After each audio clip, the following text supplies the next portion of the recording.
Yesterday I brought us back to the 5 pillars of transformation, just in case any of us have been wandering off recently, just to bring us back to the centre, the heart of what defines our practice. If we call it a practice, we use that word, but like I said, on many occasions it's always practice in inverted commas, and if that's a bit strange to you, then as the practice matures, you'll begin to, I hope, begin to see more and more that practice implies a doer doing something, achieving something, which may be appropriate for certain types of Dharma training, at least in the preliminary stage. But for us, really, we aspire from day one to see the paradox of training, because that paradox penetrates the whole of the spiritual path. It's certainly the way the way we address the path. Even the path should be in inverted commas. That too becomes something to question.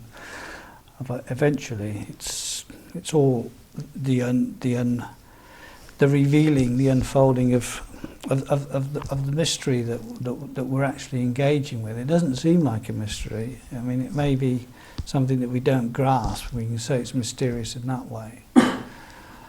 But as we polish and as it becomes clearer, we begin to get an inkling of actually what is unfolding. And then, in true spiritual, the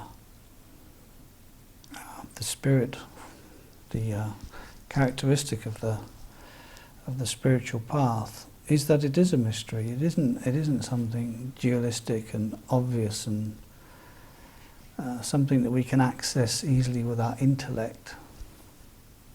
We start with that, so we have no other starting point. But as it unfolds, however long, this is no time scale on these things, we begin to wake up to that which is beyond our normal dualistic experience of life. That's why it's called a mystery, and that element of mystery is so important, because it does take away that part of us that wants to nail everything down and wants to understand. It evokes the imagination, and that which is beyond that conditioning that we're all burdened with. So this is the unfolding. We start off with something mundane, and as our understanding matures, it begins to transcend the mundane. So therefore we pick everything up very lightly, because eventually we're going to have to let it go, including this thing called practice. And you begin to see the whole paradoxical nature of what we're doing. It is a mystery. On one level, as I say, we don't start with a mystery.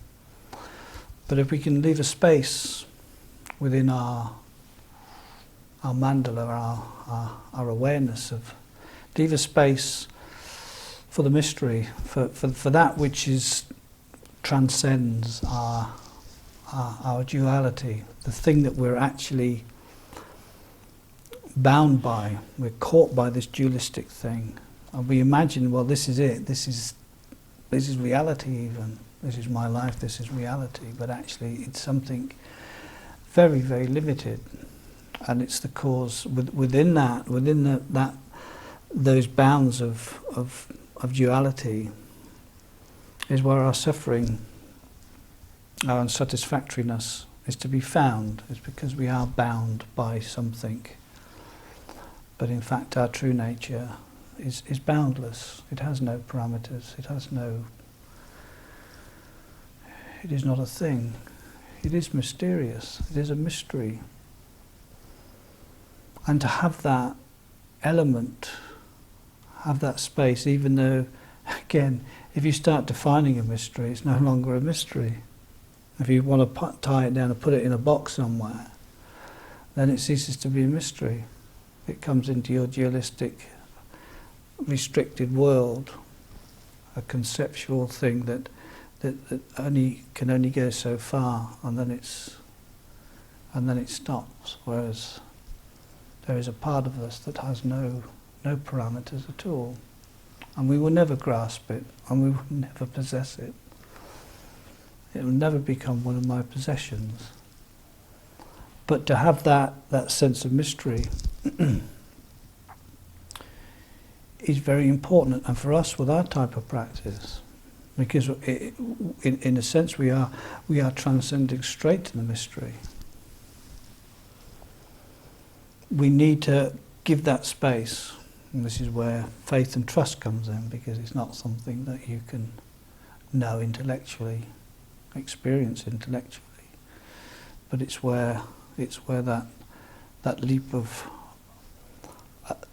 to trust that actually there is this what we call mystery, and it allows the mind, it encourages our consciousness, our being to be softer and more open. It softens the edges, because we accept there is something beyond what we know.